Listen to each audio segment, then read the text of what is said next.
Good evening, honored guests, ladies and gentlemen. I am Gugulethu Mfuphi, and I'm delighted to be your host for one of the most prestigious and highly anticipated events on the South African business calendar. South Africa's leading and largest business publication has assembled you all virtually. The leaders of industry, the economic giants in honor of the winners of the Sunday Times Top 100 Companies. There's no denying that COVID-19 has been challenging for business and life in general. With so much at stake for our economy and the investments required to sustain it, tonight we take the opportunity to acknowledge each other's successes and celebrate those businesses and organizations that continue to make a consistent and positive contribution towards rehabilitating our economy. We applaud you. To our welcome guests, we thank you for joining us and embracing the online version of this year's awards. 2020 has catapulted us into digital disruption. And speaking of all things digital, we'd like to take this opportunity to thank our partner BCX, who are changing the way business is conducted in South Africa through ongoing disruptive innovation. Known for its in-depth investigative journalism and analysis, the Sunday Times felt it necessary to recognize and award listed companies for the value that they've managed to create an exceptional rate of returns for their shareholders over an extended period of time. And so, the Sunday Times Top 100 Companies Awards began. It's now my great pleasure to introduce the editor of the Sunday Times, Sthembiso Msomi. Thank you, Gugulethu. Welcome to the Sunday Times Top 100 Companies Awards. For more than 2 decades, the Sunday Times has celebrated the success of South African businesses listed on the Johannesburg Stock Exchange, based on their performance over the previous 5-year period. But 2020 is not the year we imagined when we optimistically nicknamed it the year of 2020. 2020 has been tough. It has been tough on every person, every breadwinner, every entrepreneur, and every business.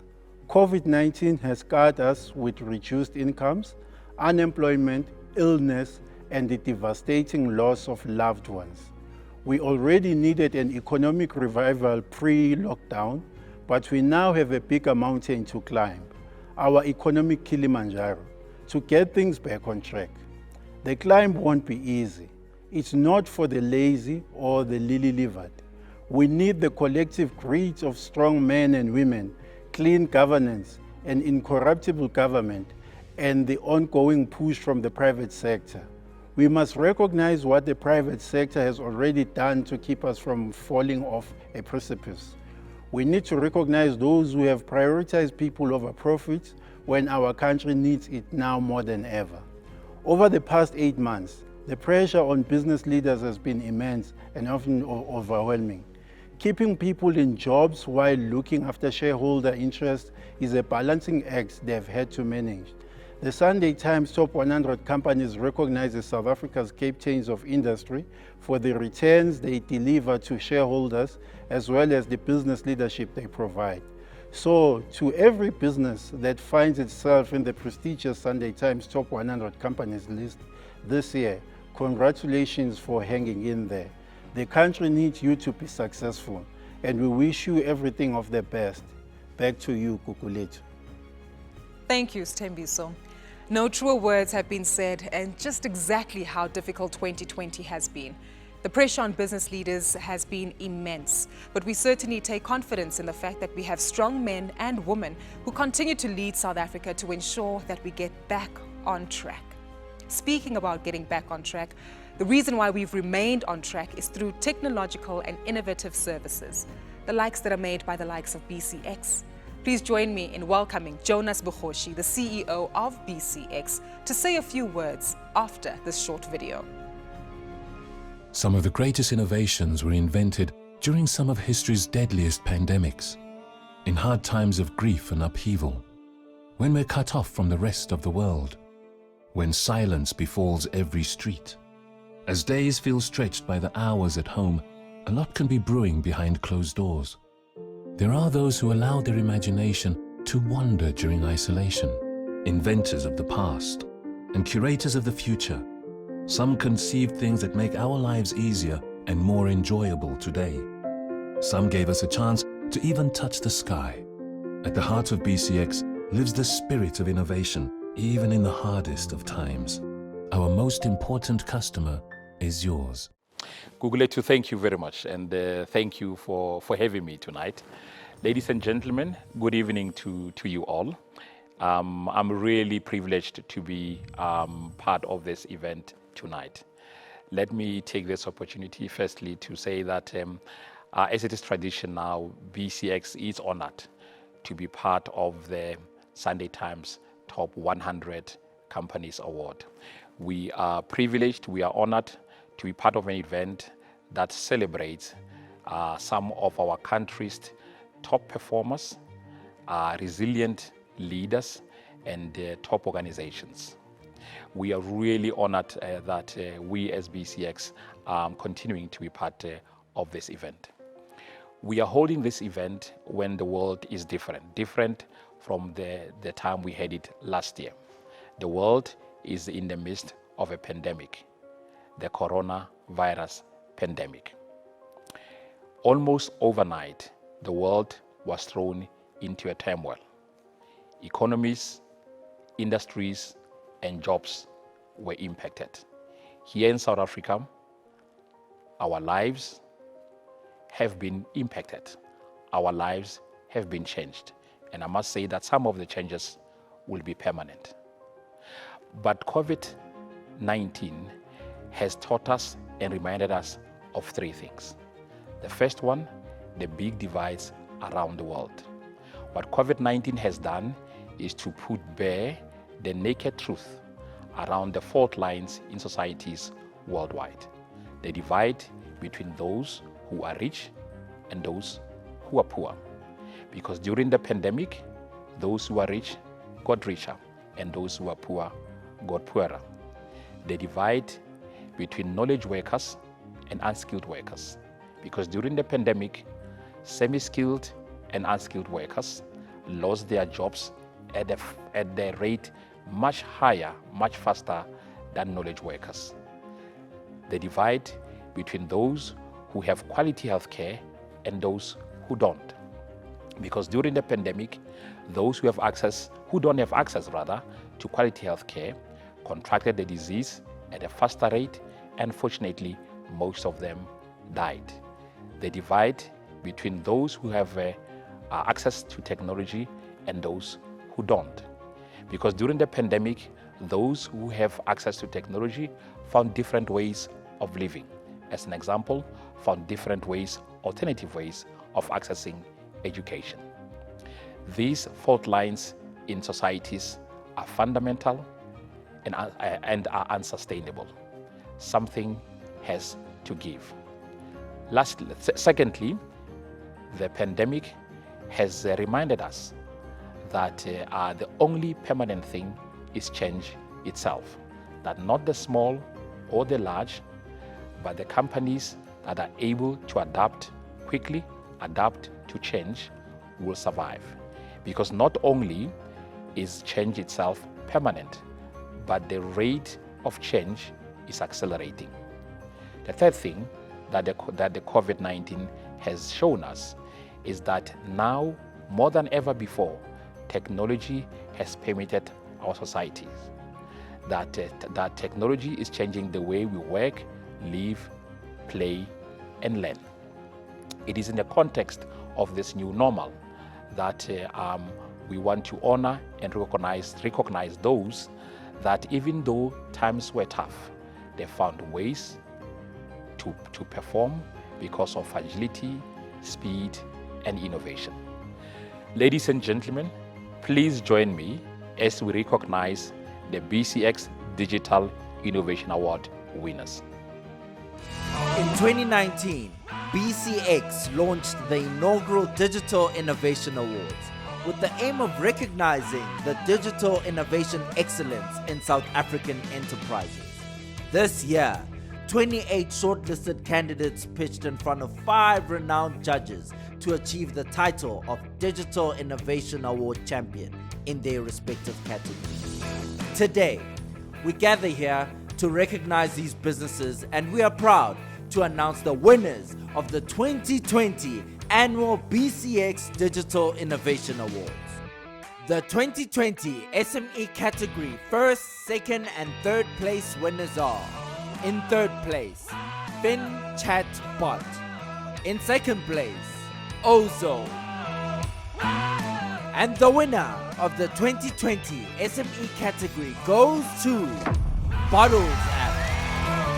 The 2020 corporate category first, second, and third place winners are: in third place, Old Mutual Wealth; in second place, Netcare Virtual Care; and the winner of the 2020 corporate category goes to Checkers 6060. We would like to thank all those who have submitted their applications for the awards in 2020. And we are encouraged by the number of submissions we received this year. The submissions reflect the innovation excellence that exists in South Africa, which we at BCX believe need to be nurtured and recognized. It is by elevating the achievements of these applicants and winners that we can encourage others to think big in solving our great country's challenges. Thank you again, and we look forward to engaging with new innovators in the next BCX Digital Innovation Awards in 2021. Once again, ladies and gentlemen, congratulations to all our winners tonight. In conclusion, let me say the following. Ahead of us, times are going to be tough. Across the world, things are going to be tough. Number one, the world recession will be much longer than most of us anticipated. Number two, the world lost lots of jobs. Some of those jobs, unfortunately, will never come back. The third part is in some of the areas, the move from physical to virtual will become permanent. It is with that we look to the innovators, past, present, and future, for them to help us to reimagine, rethink the way we work, live, and learn. Thank you very much for attending the event. Congratulations to those who won, and good evening to you all. I now hand you back over to Gugulethu. Over to you, Gugulethu. Thank you, Jonas, for sharing some inspiring and, of course, motivating words as we continue to acknowledge leaders within business in South Africa. But aside from acknowledging leaders, we also need to acknowledge individuals who are at the forefront, the front line and the coalface of actually doing business in South Africa. As a sign of respect, on behalf of Sunday Times and BCX, we'd like to acknowledge frontline healthcare, infrastructure, financial and consumer goods workers who have dedicated their time and risked their lives in order to protect, educate and safeguard our beautiful country. To share and extend our thanks and gratitude to you, allow me to warmly welcome Lebu Mashile. Thank you so much, Gugu, for those kind words. The poem that I have the privilege of sharing with you today was created in collaboration with my good friend Darren Hayward, and it is dedicated to all of the frontline workers in South Africa and around the world who served us during the COVID-19 lockdown. The new day starts her engine, but you've been in gear before the sun. Your hands, hardened by the soft earth, feed the soil that feeds the nation. When you rise before the dawn to make sure everyone is fed, smile by smile, aisle by aisle, what is the prayer that plays in your head? You crisscross arteries and roadways. You build connections while we isolate. Meticulous in your movement as blood through the veins.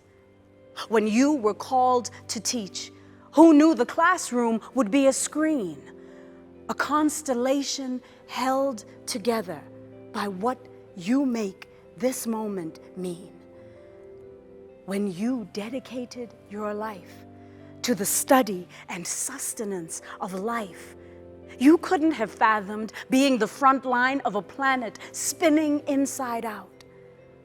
When you, graceful warriors, face the battle zone in the lungs, a house of breath, the heart's noble test, as our normal becomes undone. In the gap between fear and action is courage rising to face the day. How you connect through isolation, how you touch those hidden away, how you care when the weight of love leaves your families far from you at home. When you return, you unpeel the war at the door. Please never erase what you've been shown. For at the threshold of the new world being formed is you giving what no one else has, testing the borders of bravery, the face of humanity unmasked. Sifting through uncertainty is the ancient science of the soul. You are the very best among us. For those in your hands, you are home. Thank you so much, Lebu, for sharing those beautiful and inspiring words as we continue to extend our gratitude to the frontline workers for the sacrifices that you continue to make every day, especially during this pandemic. As leaders, we have the opportunity to provide our people with a sense of security. We can connect, motivate, and inspire. And there's been one man who's provided guidance and inspiration throughout this pandemic. A South African clinical infectious diseases epidemiologist who was widely regarded and respected for his research contributions in HIV prevention and treatment. He has spearheaded the fight against the COVID-19 pandemic and led South Africa to be a country with one of the lowest death rates worldwide. Ladies and gentlemen, please join me in saluting the chair of the COVID-19 Ministerial Advisory Committee, Professor Salim Abdul Karim, with this honorary award.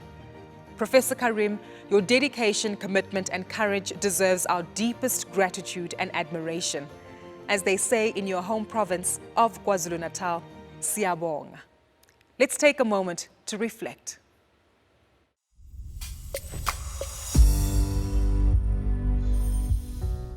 Outside his medical profession, he's Professor Abdul Karim, who I know as Slim, is a hugely convivial person who's engaging, a person who doesn't pull any punches in discussions, and is also deeply committed to family and friends. Right? So he's somebody that's very nice to be around, and somebody who's deeply affected by the social conditions in which we find ourselves. Professor Karim started steering this very large ship in extremely turbulent waters, avoiding political and polarized positions, where he was able to assemble many experts with differing insights and could be the voice of reason and reassurance in highly uncertain and challenging circumstances. And my own view is that he was able to very successfully allay the initial levels of panic and concern because of the way in which he played that role. I think one always had the sense that Slim would be successful, and not only is he bright and an exceptional scientist and so on, but he's also somebody very driven by the social conditions in which he finds himself. And with that, came along a sense of entrepreneurial thinking, so constantly looking for opportunities to do things that would best benefit society. Somebody who's deeply committed, I think that's the way to put it. So a mixture of excellence in science, entrepreneurial thinking, sort of innovation, all of that. And also the conviviality, this ability of Slim to build partnerships and to build strong, long-lasting partnerships. I think that has been a very strong point of his growth, I think. I'm a Durbanite through and through. born here, right in the city center, went to school, went to medical school, did my PhD and still work here. When I was in medical school, it always occurred to me that one needed to look not just at the individual patient, but to understand the overall context for disease. And so I went to specialize in public health.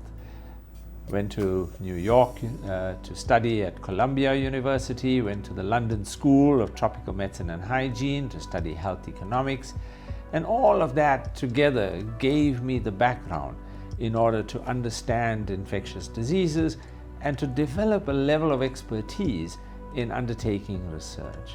Dealing with COVID-19 has been an enormous challenge. On the one hand, we have a high level of uncertainty because we're trying to make decisions in the absence of sound research and evidence. We're having to make them based on our understanding of disease, the way in which diseases spread more generally. That creates a situation where we don't really know what's going to happen next, and we aren't able to predict that sufficiently well. So we have to deal with that uncertainty. And in the midst of that uncertainty, one has to deal with many different vested interests. Business people would like their businesses to operate. The community people, the NGOs I deal with, they want to know that they are going to be safe. Others want schools to open. Some want schools to be closed. So there are multiple different pressures, but we can only deal with those pressures if we stay true to what we understand the evidence to point to. A big challenge in the terrain of academia is constantly this tension between producing knowledge and very often producing knowledge for what you might think of as kind of transactional gains, transactional aims, if you like, producing knowledge so you get something. I think the really powerful element that one sees in SLIM is this idea that the knowledge that you produce also has to have use value, that it has to have implications for society. What inspires me about Prof. Karim is his integrity and his sincerity. He's extraordinarily knowledgeable, and that enables him to inspire confidence in his audience. He takes time, patiently, to explain clearly the ramifications of the pandemic, but he does all of this with an extraordinary twinkle in his eye. I am deeply humbled by this recognition. It's a recognition not only for me, but for all of the scientists in South Africa who've taken on this task of educating the public, of demystifying this disease and ensuring that all of us can act based on the best available information. I view this recognition as not merely a recognition for COVID-19, but for the recognition of the importance of science and science communication. When I think about this little virus, a virus we can't even see, and the pandemonium and the way it has disrupted our lives, the one thing we can take away from this is that we are powerful. We have the ability to change our behavior to mitigate this risk. It's for us as a nation. It's for us as South Africa.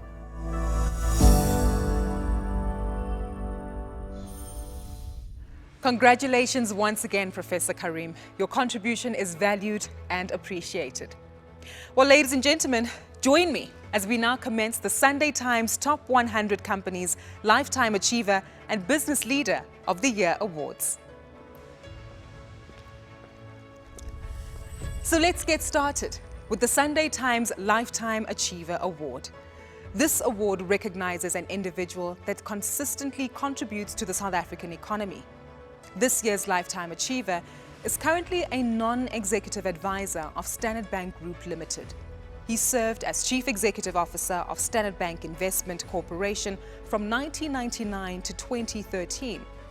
His career commenced in the corporate finance department of Standard Merchant Bank, SMB, in 1980. He was appointed managing director of SMB in 1991 and then managing director of the newly formed Standard Corporate and Merchant Bank in 1995. He serves as a director of Liberty Group Limited and of International Monetary Conference. He's chairperson of the Banking Association of South Africa and is former director of the International Monetary Conference. He holds a BCom cum laude from University of Stellenbosch, an MA from Oxford University as a Rhodes Scholar, and a PhD from Harvard University. Ladies and gentlemen, the Sunday Times Lifetime Achiever for the year 2020 is awarded to Jacko Maree.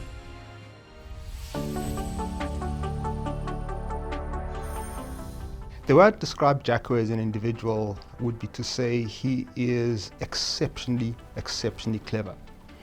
There are many data points to support that proposition, one of which, of course, is the fact that he was a Rhodes Scholar at Oxford, did his MA, got it first class in politics, philosophy and economics.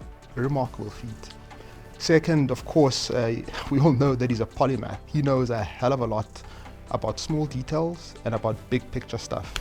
Very extraordinary. Third point related to that is that he was historically a member of the Paleolithic Scientific Trust. He then left it when he got busy as an executive and he's now back on it. The significance of Jacko being a member of that trust is that he has participated in the global movement of people, goods and ideas in a similar way to what happened during the Paleolithic era 70,000 years ago. Jacko is leading that today. He is a man of incredible energy. He gets through a lot of stuff, has big ideas, implements those ideas. He's a person of incredible hope. I just love being around him because he engenders a lot of hope. When I joined Standard Bank, I was interviewed by him, amongst others, of course.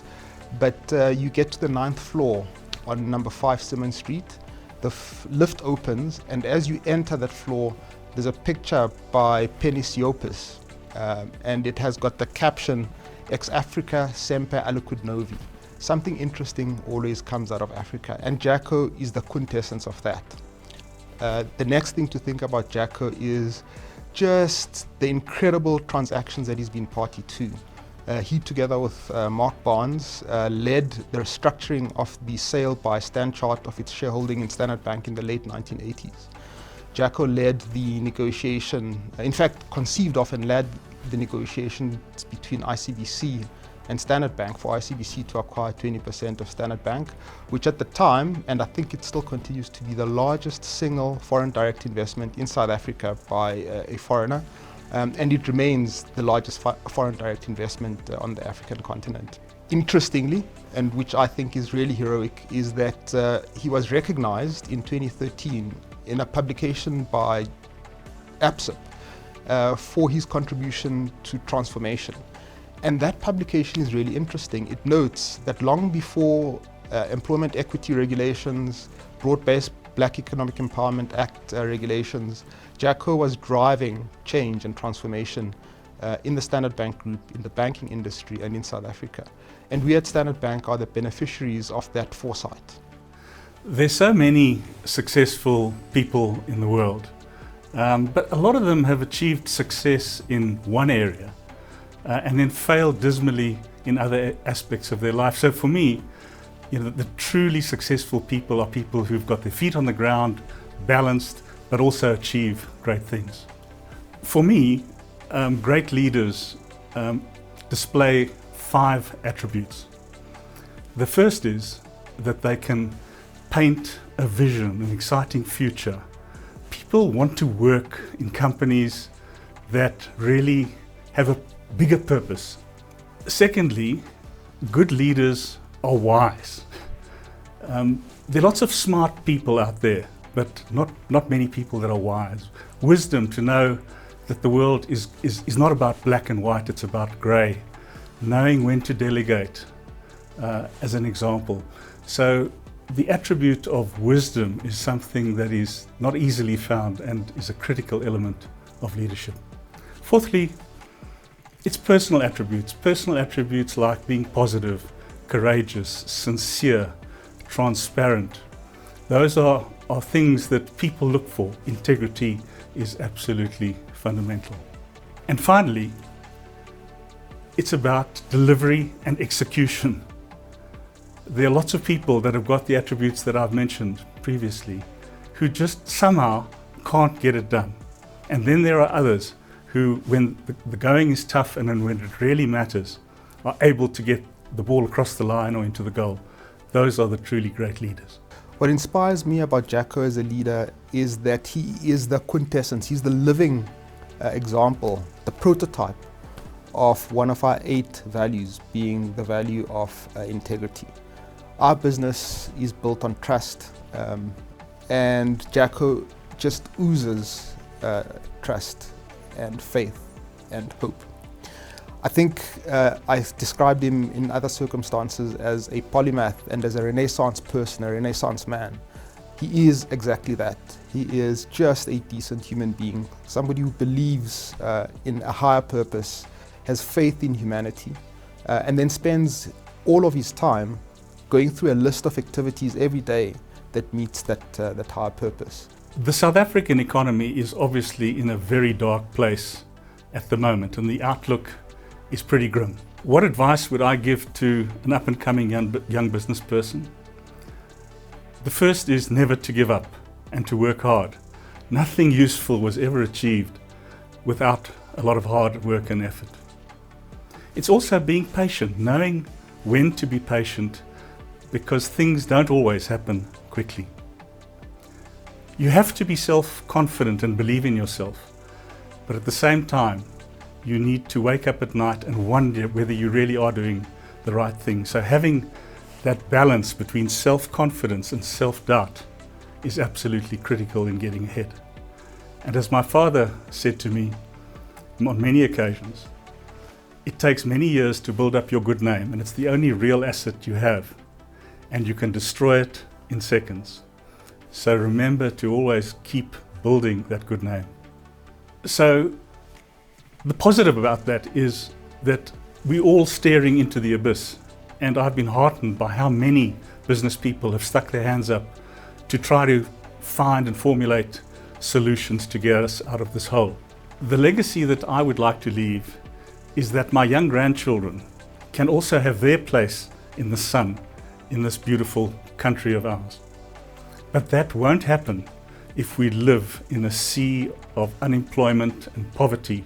I think for each one of us, we've really just got to keep doing what we do, run our businesses better, employ more people if we can, and do what we are capable of doing.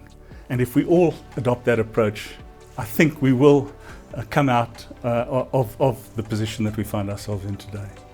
And so the legacy I would like to leave is that the businesses that I've been associated with are all better now than they were when I started there, and that in some way I can contribute to getting our economy back on its feet again.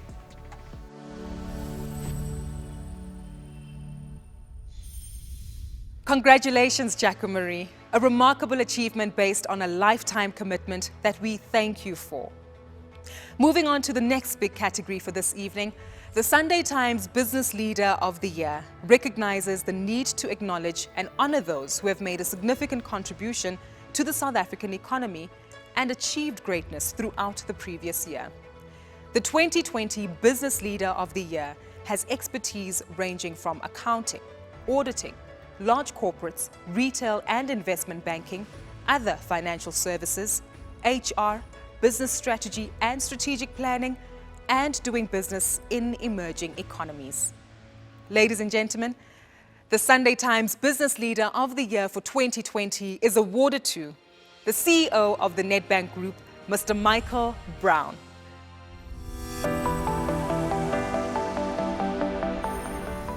"2020 for Nedbank and for myself, I think like many businesses in South Africa, would have been a year of uncertainty and unpredictability, and certainly the most challenging year that many of us would have experienced in our business careers.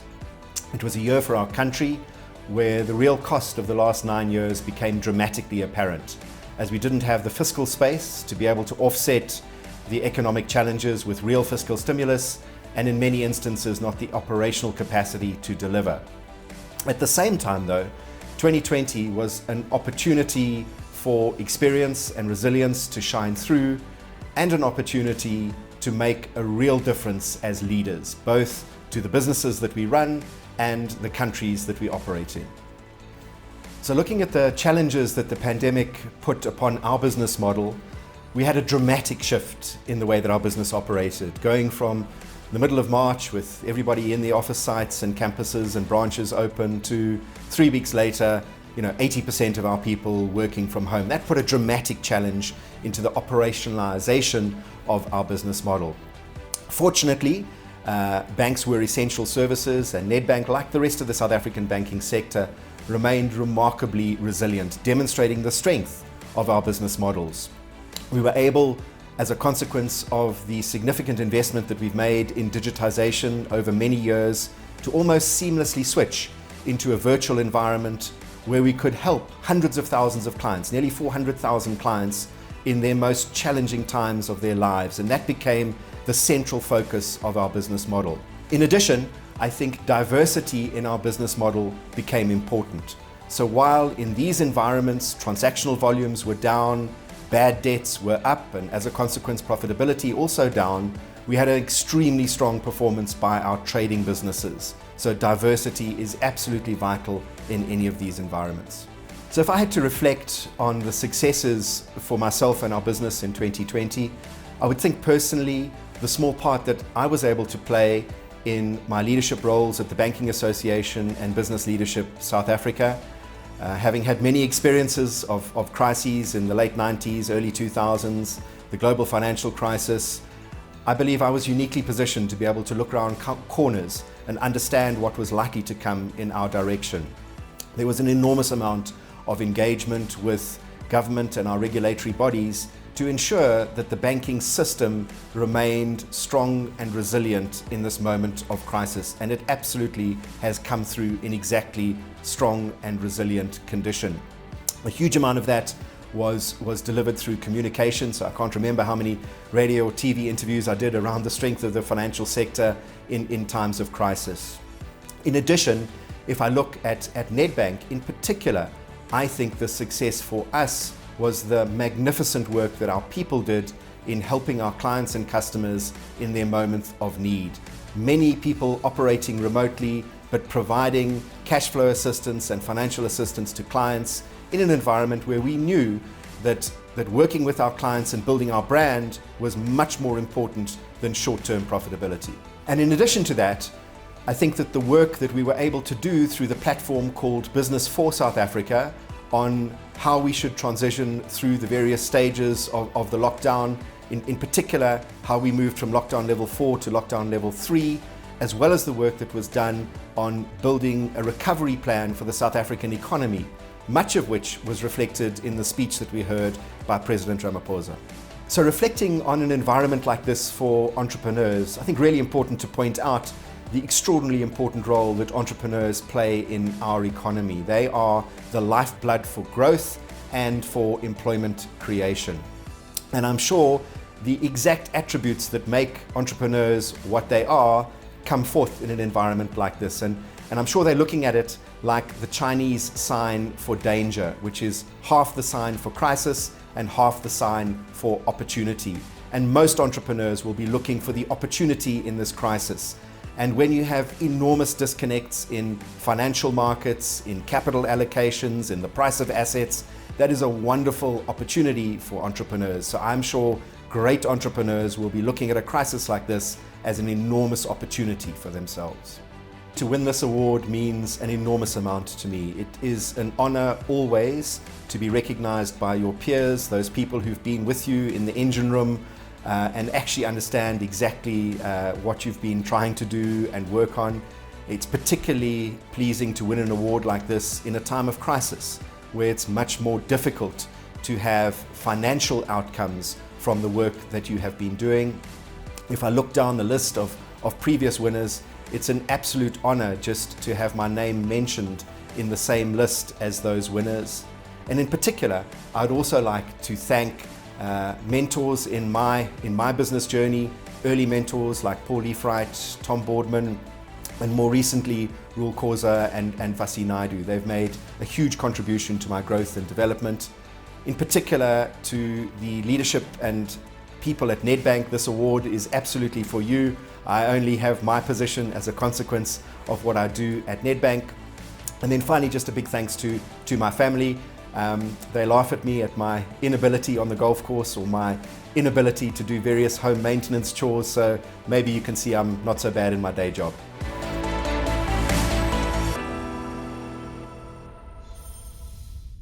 Congratulations again to Mike Brown, an extraordinary accomplishment, especially during such a challenging year. Now, we're here tonight to honor and celebrate the achievement of those companies which have made exceptional returns for their shareholders over the last 5 years. Unlike other corporate rankings in South Africa, the Sunday Times Top 100 Companies rates companies by the extent to which they've increased the wealth of their shareholders. And we consider shares listed on the main board of the JSE. So here's how it works. The Sunday Times Top 100 Companies Awards acknowledges those listed companies that have created wealth and value for shareholders. Companies with a minimum market cap of 5 billion rand at the 31st of August 2020 and have a proven track record of 5 years of trading from the 1st of September 2015 were included. Selected companies that met the aforementioned criteria but no longer remain listed on the stock exchange or have since had their shares suspended at the 31st of August 2020 were excluded from our analysis. The executive management of Arena Holdings have also considered certain subjective qualifying criteria relating to the top 100 companies' perceived compliance with good governance and ethical conduct. The results were compiled by Vestra Advisory and have been evaluated by Deloitte. Let's talk numbers now. The third place company returned 87,027 rand to its shareholders. In second place, the company returned 102,262 rand to shareholders. And this year's top company returned 175,651 rands to its shareholders. Ladies and gentlemen, without further ado, a hearty congratulations to the top 3 companies, and let's hear from them in alphabetical order.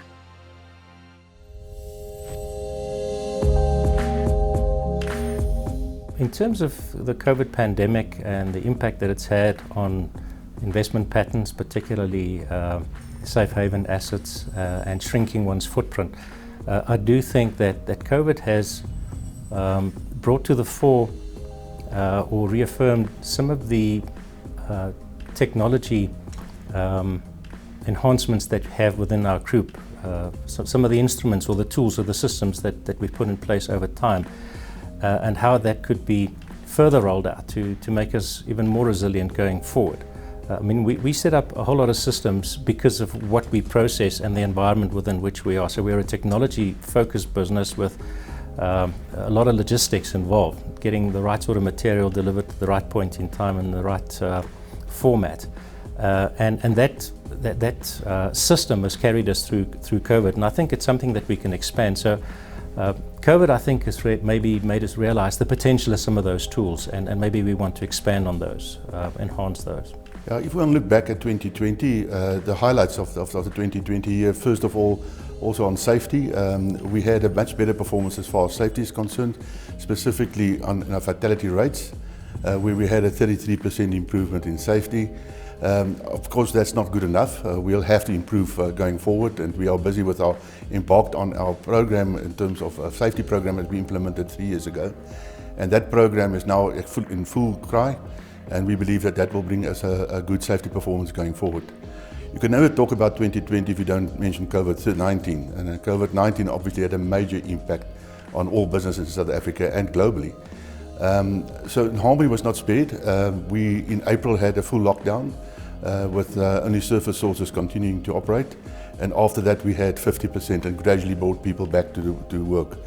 COVID had a major impact, but I'm very, very proud in terms of how we responded to COVID. How the team actually stood together, how we engaged with our stakeholders, specifically government and unions, and eventually found a way forward to make sure that we could actually manage it much better than I thought we would have done.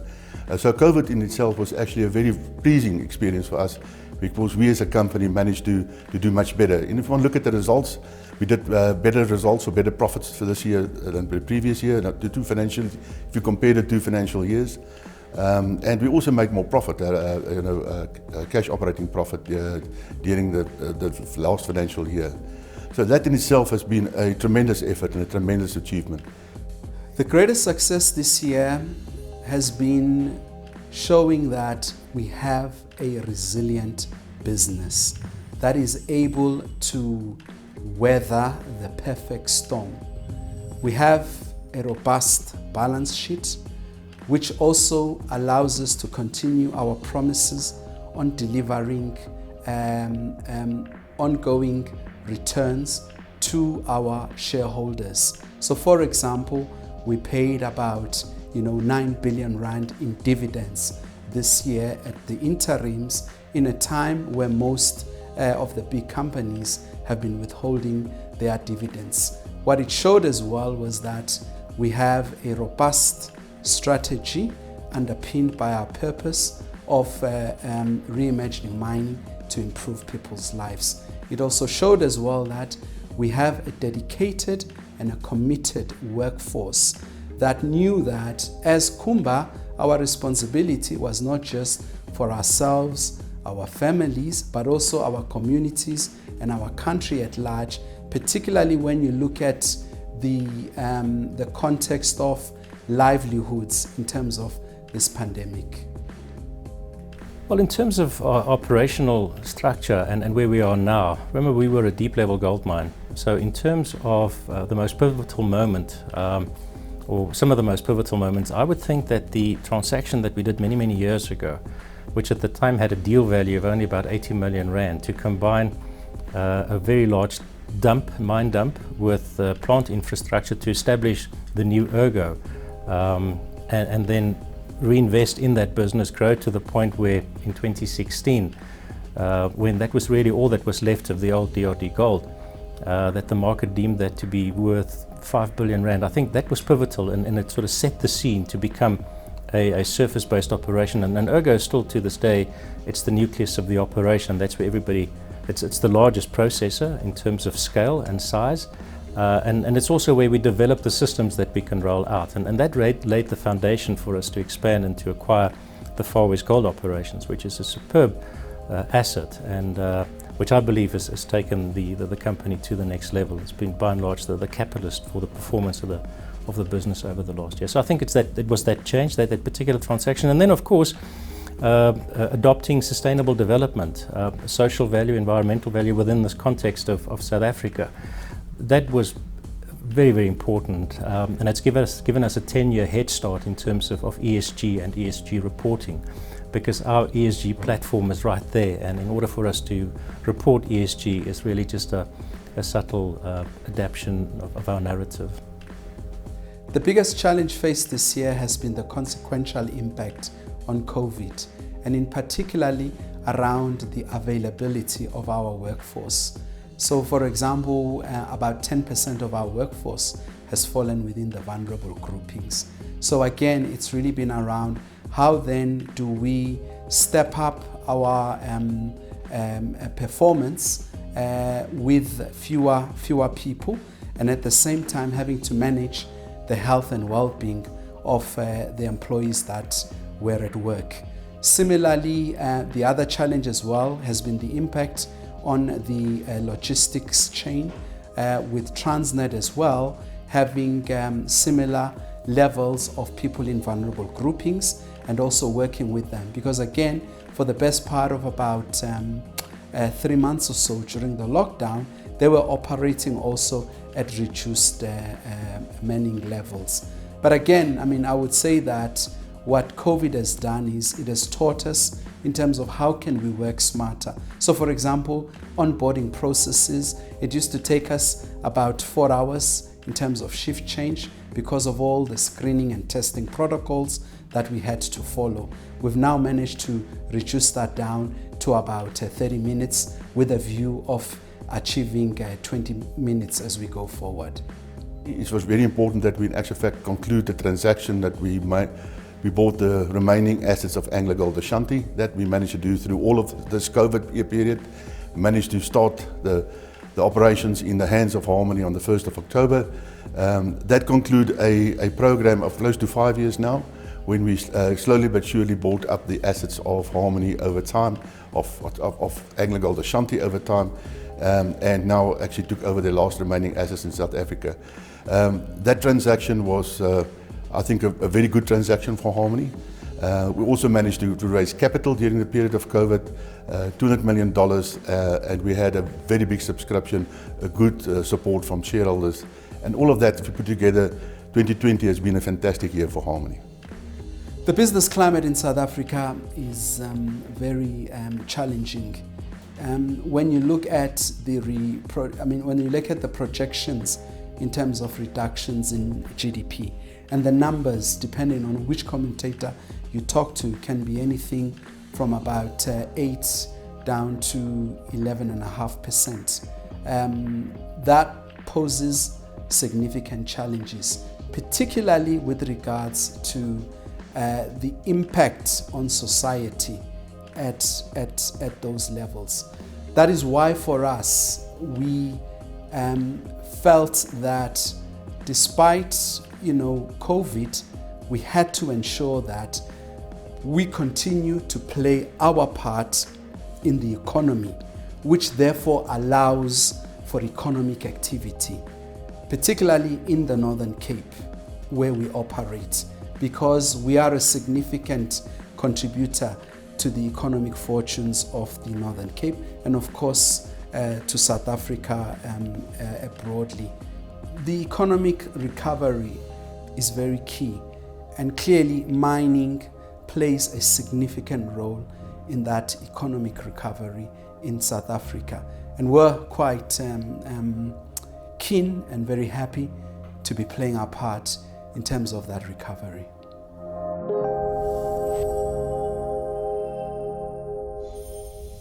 So let's settle the butterflies in your stomach as we take a look at the top 3 companies for the Sunday Times Top 100 Awards.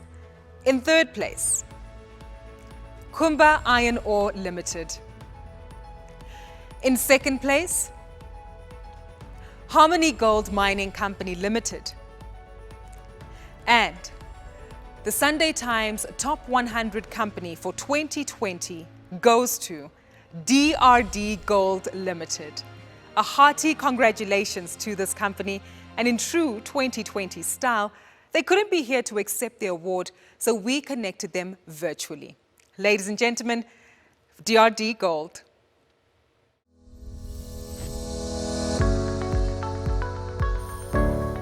For DRD Gold, this is a proud moment because I think the way that we've set up the business has enabled us to take full advantage of the gold price when it started going up with COVID. And then that's really very much part of our value proposition. We take full exposure to the gold price, but we're cognizant of the nature of our business, and it required that it be set up in a particular way, and it's worked. So as a team, we're very pleased, and we're also very proud of how it was set up, and pleased how the markets responded.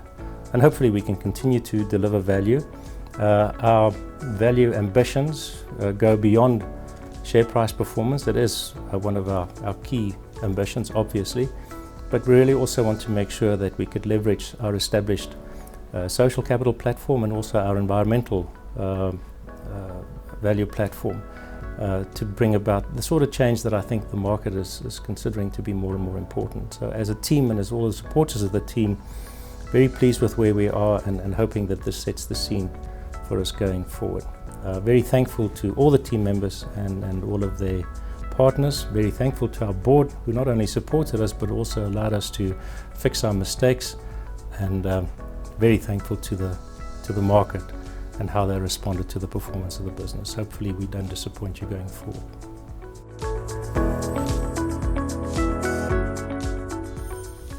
Congratulations once again to DRD Gold and all our other winners this evening. Once more, I'd like to thank our partner BCX for making this evening possible. The Sunday Times Top 100 Companies special report will be available in your Sunday Times on Sunday, the 15th of November. And that brings us to the end of the 2020 Sunday Times Top 100 Companies Awards. Thank you for watching, albeit from the comfort of your homes. Next year, South Africa's economic giants will be back celebrating successes together. Congratulations to all finalists and winners for this year's awards. From myself, Gugulethu Mfuphi, as your Master of Ceremonies, it's goodbye for now.